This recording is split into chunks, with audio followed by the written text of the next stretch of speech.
Hello viewers, Assalamu alaikum and welcome back to my channel Jannat Cook. আশা করি আপনারা সবাই খুব ভালো আছেন। তো প্রতিদিনের মতো আজকে একটা নতুন রেসিপি ভিডিও নিয়ে চলে আসলাম আপনাদের সাথে শেয়ার করার জন্য। তো আশা করি আপনাদের কাছে অনেক ভালো লাগবে আমার আজকের এই রেসিপি ভিডিওটা। তো আজকে আমি আপনাদের সাথে শেয়ার করতে যাচ্ছি বাজারের যে দোকানের বেগুনি ওইরকম স্টাইল বাসায় তৈরি করে দেখাবো বেগুনি। তো আমরা কিন্তু সবাই কম বেশি বেগুনি তৈরি করতে পারি, তো বাজারেগুলোতে কিন্তু এক্সট্রা একটা ফ্লেভার থাকে। তো এরকমভাবে আজকে আমি বাসায় তৈরি করে দেখাবো। তাহলে চলুন দেরি না করে চলে যাই মূল রেসিপিতে। তো এখানে ফার্স্টে বেগুনির যে উপরের লেয়ারটা থাকে ওইটা তৈরি করে নেওয়ার জন্য এখানে আমি 1 কাপ পরিমাণ বেসন নিয়ে নিয়েছি। তো বেসনটা কিন্তু আমি বাসায় তৈরি করে নিয়েছি, আপনারা চাইলে বাজারে যে রেডিমেড কিনতে পাওয়া যায় ওইটাও ইউজ করতে পারেন।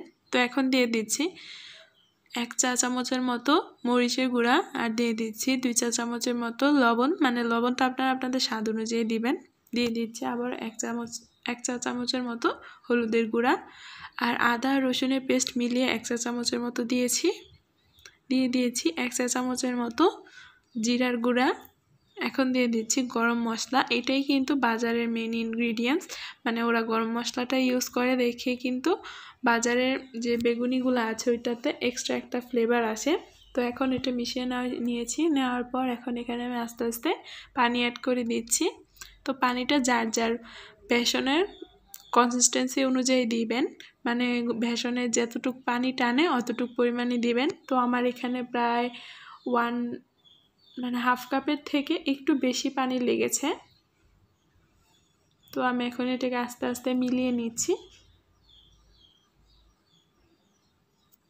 তো আমি এখন একটু পানি অ্যাড করে করে আস্তে আস্তে মিলিয়ে নিচ্ছি। আপনারা কিন্তু এই কাজটা আস্তে আস্তে করবেন, আর এর ভেতর যাতে কোনো রকম লাম্পস না থাকে ওই দিকেও কিন্তু খেয়াল রাখতে হবে। তো এই তো আমার কিন্তু মিক্সচারটা তৈরি করা হয়ে গেছে। এখন এটাকে আমি প্রায় 30 মিনিটের মতো রেস্টে রেখে দিব, এতে কিন্তু বেগুনিগুলো অনেকটুকু ফুলবে। তো 30 মিনিট পর যখন আমরা বেগুনিটা তৈরি করব, এর আগে কিন্তু 1 চামচের মতো বেকিং পাউডার দিয়ে দিতে হবে, তাহলে কিন্তু বেগুনিগুলো একটু সুন্দর করে ফুলবে, দেখতে ভালো লাগবে। তো এখন এটাকে খুব ভালো করে মিশিয়ে নিয়েছি। তো এখন এই যে এখানে আমি বেগুনি কেটে নিয়েছি, বেগুনির যে বেগুন ওইটা, একটা বেগুনকে আমি প্রায় 6 থেকে 7টার মতো হয়েছে পিস, এই যে এরকম চিকন চিকন করে কেটে নিয়েছি পাতলা পাতলা করে। তো এখন একটা কড়াইতে তেল দিয়েছি, মানে এটাকে কিন্তু আমরা ডিপ ফ্রাই করব। তো এখন বেসনের মধ্যে এভাবে একটু চুবিয়ে তারপর তেলের মধ্যে দিয়ে দিচ্ছে।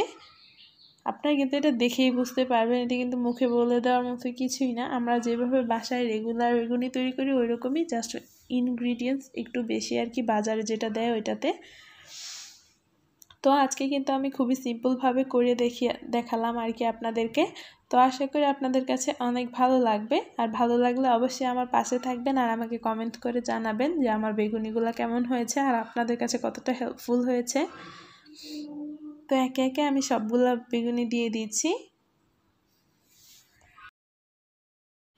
তো এই তো সবগুলা বেগুনি কিন্তু আমি দিয়ে দিয়েছি। এখন এগুলাকে একটু একটু করে উল্টে দিচ্ছি, আর আপনারা দেখেই বুঝতে পারছেন এটা কতটা সুন্দর হয়েছে দেখতে। আপনারা কিন্তু অবশ্যই বাসায় ট্রাই করবেন, আর ট্রাই করে আমাকে জানাবেন আপনাদের বাসায় ট্রাই করা বেগুনিগুলা কেমন হয়েছে।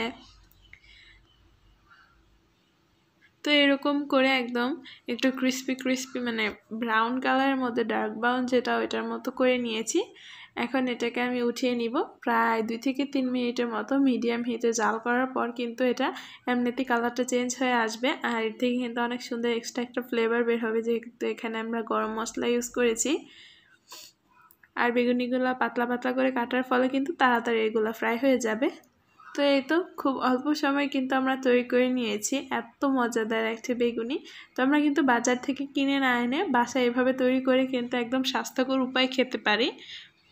তো আপনারা কিন্তু অবশ্যই বাসায় ট্রাই করবেন। তো আজকের মতো ভিডিওটা আর বেশি বড় করব না, এখানেই বিদায় নিচ্ছি। আপনারা সবাই ভালো থাকবেন, আমার জন্য দোয়া করবেন। আল্লাহ হাফিজ।